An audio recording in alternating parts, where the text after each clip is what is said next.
Welcome back to Toyota Sports Talk. Commanders training camp, it rolls on here in Ashburn, and every day we are sitting down with a Washington Commander. We've got a lot of new faces on this roster, and we are sitting down with Washington rookie Luke McCaffrey. Luke, thanks so much. How are you doing? Hey, I'm doing well. Doing well. First day with fans out here. Got a little juice flowing. We're excited for the year. 100%. Well, let's go back and start, Washington rookie. You hear that. Yeah. Has it started to sink in a little bit? I don't know if it's sunk in yet. I think having fans out at training camp, having families out at training camp has been the first thing for me that really clicked. It's a little bit different energy. It's such a fun atmosphere, and it's such a cool environment and team to be a part of right now. Exactly, 100%. Well, you started off with rookie minicamp. OTAs have already started, or gone by rather, and then training camp's rolling on here. So in terms of your progress thus far, how are you gauging your own self-growth? Yeah, I think, as a rookie, you take it one day at a time. We watched a great video on Roger Federer the other day, and he talked all about how he has the most points ever, right, in tennis, and yet he only won 50%, a little over 50%, I think 54% of his points. And it's just such an emphasis on focusing on one play at a time. Whether something goes well, whether something goes bad, always being able to turn into the next play and compete and put your best foot forward. So in terms of taking that and now putting that on the field, how mentally do you take that and then throw it into, I'm going to do this, this, and this when it comes to plays? Yeah, I think you do all the mental stuff in the walkthroughs, in the meeting rooms and all that. And then once you get on the field, you just got to play. And I'm so blessed to have such a great room of guys that I can watch and learn from and get reps and experience from, and so it's been such a blast. Yeah, I want to dive into that room 100%, but I want to go back and talk a little bit about your football journey, because it's a little bit unconventional. You started off as a QB, and now here you are as a wide receiver. Just walk us through kind of your football journey. Yeah. So out of high school, I went to Nebraska, played quarterback there for 2 years, and that was such a blessing. It was such a great fan base, such a cool atmosphere, and it was a good team. I got to learn one system of football, and ended up transferring to Rice, where I kind of got to learn the opposite, the huddle, the slow tempo, and after 1 year there, I ended up switching to receiver just because that was what I had fun doing. I always did that a little bit, but I think I just wanted to dive in completely on it and go with my whole heart. And so for the last about year and a half, I've been doing that, and then since what is it, April, I think I've been here, and it's been such a blessing to now learn this under Coach Kingsbury and with a bunch of new guys and a cool unit and a cool atmosphere with this team. Was there a time during that journey, whether that was at Nebraska or whether that was at Rice, where you're like, okay, I think I have what it takes to be a part of the NFL, to be an impact player in this league? Yeah, I think I was so lucky growing up because I had some great role models. And so I always saw the NFL game and loved it, and I always saw myself playing in the NFL, so I was really excited to get this opportunity.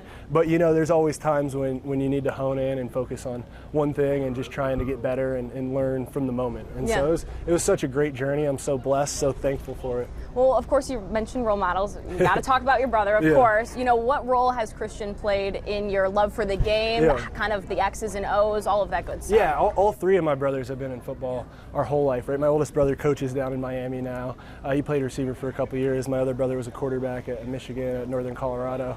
And, I learned so much from all of them, and from my mom, from my dad. And so I'm so thankful to have those role models as players and as people. And it was such a impactful part of my childhood and my life now. Well, so you've mentioned that, there is no pressure, or at least you don't think there's pressure. But how do you now not be Christian's little brother? How do you be Luke McCaffrey? Yeah, I think it comes down to doing what you love. I love this game, and I have so much fun doing it that, you're competitive within the play and within the snap, and you hope that it goes well every single time, but at the end of the day, you have fun doing it, and that's why you do it. And so I love this environment, love this team, and I think we have such an emphasis on that and compete in every single play, and I'm so hyper-focused on that I don't know if there's anything else that could ever get in the way of that. Yeah, well, it sounds like your love for the game is true at the end of the day. But at the end of the season, you look back, what would a successful rookie season look like for you? Yeah, obviously you go in one game and you want to win it. Yeah. And then you go in the next week and you want to win that. And as a rookie, I think you're blessed with the opportunity to grow, probably more so than any other year. And so obviously we're going to go in with a game plan and a competitive spirit to win every single game and fight for that. But as a rookie, you get the blessing of also getting to learn and grow and see leaps that you probably wouldn't see later in your career. And so I'm just looking to get better and learn and compete in every single rep. Well, this is a team, I know, hearing from head coach Dan Quinn, hearing from some of the vets, that's exactly what they want to set out to do. In terms of building that identity, that's another thing we've heard from Dan. And in terms of what you think that identity is and how you want to build that foundation, because being a part of an organization that is in a recalibration, as Dan says, it's interesting because some people can accept that and want that, and other people are like, okay, maybe I want to go to a more established culture, a place that there's a foundation. How do you attack that aspect of this team? Yeah, I think it's honing into your identity. In our leadership here, between the front office and between Coach Quinn and our coaching staff, has been so deliberate in identifying what we are, who we want to be, and how the competitive greatness aspect of our culture is going to rise.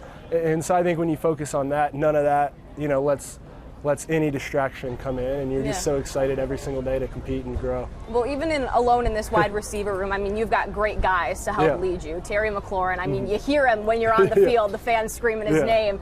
In terms of those veterans that have kind of taken you under their wing, who can you say has been some of those guys? Yeah, I think Terry is the first one that I have to mention, just because he's the ultimate pro. That's the best way I have. He's every player's idealization of what it is to be an NFL player, because he approaches it the right way.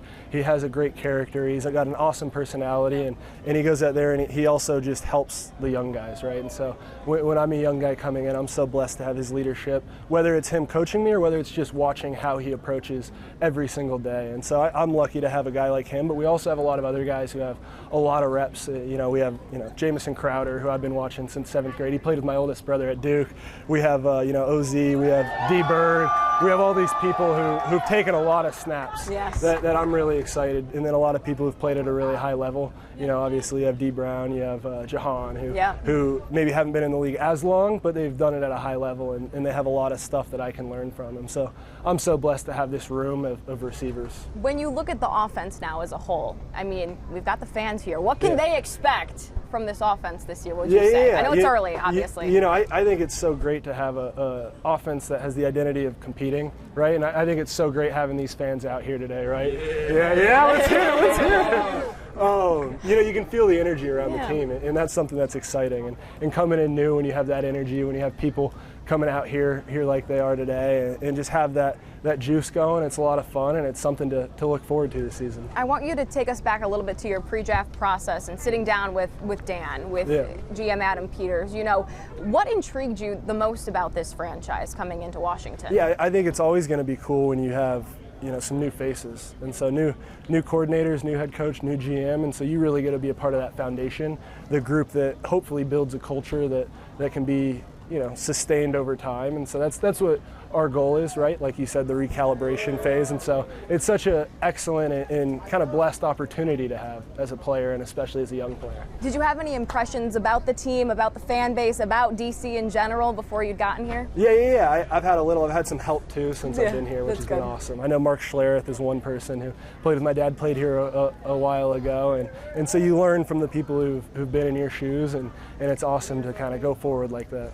Okay, good. And that's truly where I wanted to end things is, adjusting to a team is one thing. Adjusting to a whole new city is also another thing. Have you had time to, be a sightseer, go to a restaurant, do the normal things? Yeah, I finally am all moved in. And then any locals might hate it, but I think I've done the whole tourist thing probably 5 times already. I've gone and looked at all the monuments, gone to everywhere. And so I'm having a blast just being able to see the city, the history of it, and then the culture of it as well. And so it's such a blessing to be here. Well, that's awesome. I want to leave it with this. I know we've, again, got the fans here, but, what's your message to them this year to say that a lot of them have endured a lot, but, why is this a team that is worthy of coming up and showing up for every single Sunday this year? Yeah, I hope the fans come out and bring energy, because I know we are going to be as a team, right?